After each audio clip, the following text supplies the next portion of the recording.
Welcome to day 56 of our scripture reading and daily encouragement.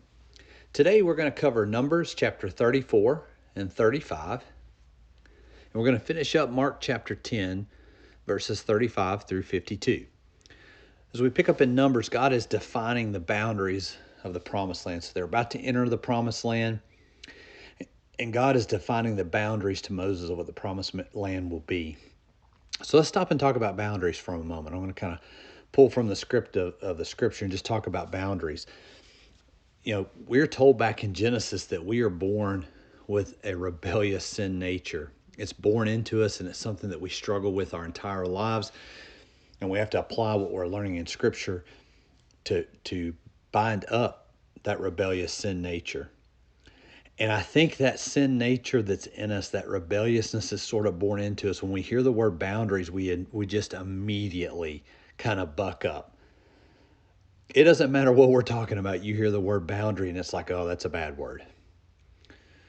You know, without even knowing what the boundary is or caring why the boundary's there, we often start to wonder, what is that keeping us from? What are we missing out on that's beyond the boundary? It's kind of that thought of the grass is always greener on the other side. I mentioned to you before in a daily encouragement that we now have a couple of sheep, and I'm watching those sheep. They have an incredibly large field of grass to eat, and it's perfectly good green grass, but they're constantly at the fence line trying to eat the grass on the other side. It's like there's something that's born into us that says, yes, the grass is greener on the other side. What are we missing when someone tells us we can't go to this place or we can't go beyond this point? What are we missing? What are we getting cheated from? And what we need to realize is what God was doing here and many times in our lives is boundaries are given for our protection. It's not to keep us from getting something that we deserve. It's not to make us miss out on something. Boundaries are for our protection. Physical boundaries. Physical boundaries are often for our protection. We think of it like a prison. Yeah, prison has physical boundaries to keep prisoners in, but those people have done something to deserve to be bound in. But for the most part, when boundaries are given physically, it's for protection. I think of kids on a playground. There was a study done once where there's a playground at a small school, and it was close to a main highway. And there was no fence segregating the playground from the highway, and the kids would not play on the playground. But they put a fence up, which created a physical boundary, and now the kids felt safe to go out and play. See, these kids weren't being told there's no boundary, you should be scared. They just knew there's no boundary. But when the boundary was put up, the physical fence was put up, the boundary, they went out and played. And I think we have to remember that physical boundaries are often for our benefits, for our protection. We've got to get out of that the grass is greener on the other side mentality, because that's when we get in trouble.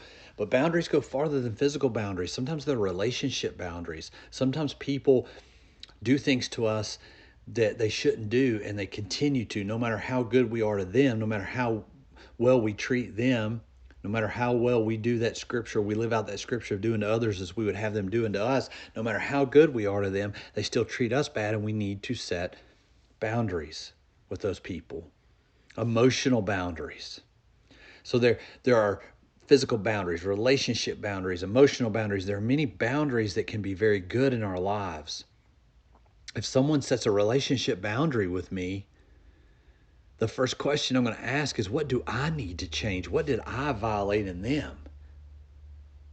Now, if they set that boundary and it's not justified, then I'm going to set a boundary with them and move on. But if they set that boundary with me and it's justified, I'm the one that needs to change. I don't need to expect them to do something different.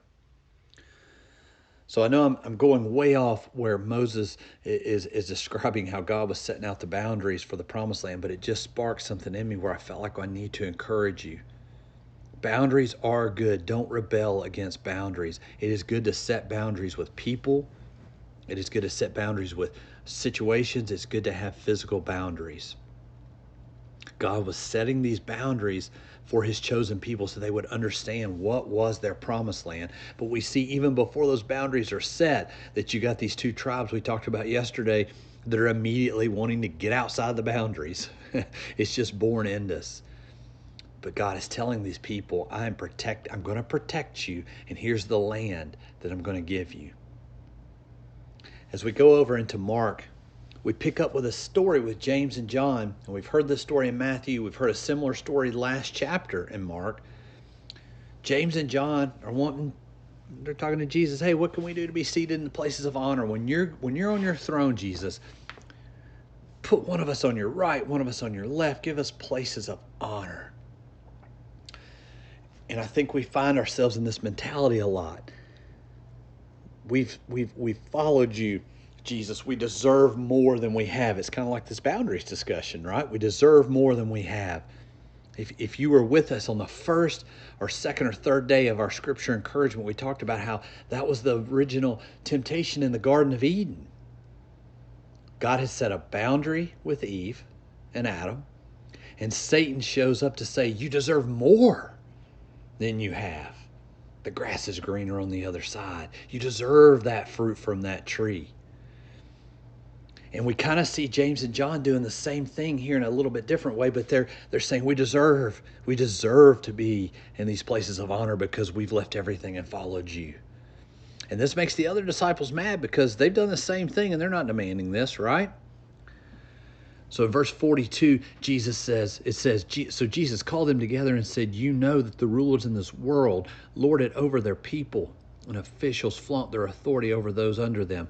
In other words, in this world, people want to be in authority. They want to be at the top.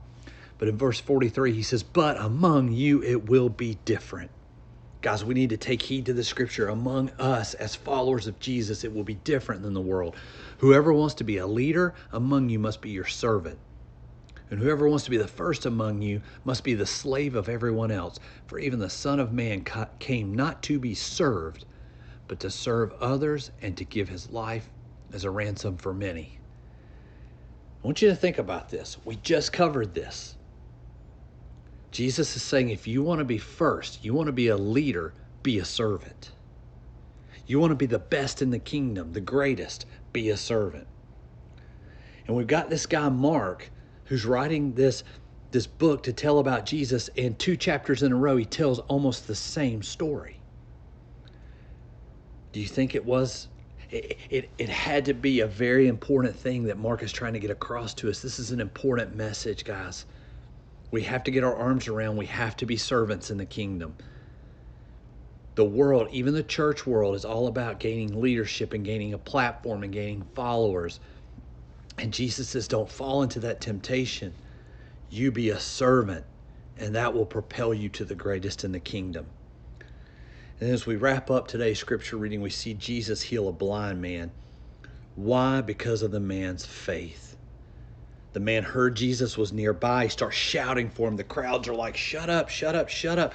But he kept shouting louder, it says. And Jesus heard him, and Jesus healed him. Jesus says, go, for your faith has healed you. So there's a couple of important things that Mark is focusing on. Number one, you want to be the greatest in the kingdom, be a servant. Quit worrying about your platform. Quit worrying about being something better. Quit worried about popularity. Be a servant. And he's hammering on this 2 chapters in a row. And then we pick up on this theme that's been a theme all through Mark. Why was the man healed? Because of his faith. So I want to encourage you today, when the crowd tells you to shut up, when the crowd tells you your faith in Jesus is ridiculous and crazy, and I've been told that, when the crowd tells you to shut up, you search for Jesus harder. You seek him more. And when you seek him, be a servant. Be a servant to others to gain your place of honor as the greatest in the kingdom. I hope you're encouraged today, and I hope you have a great day.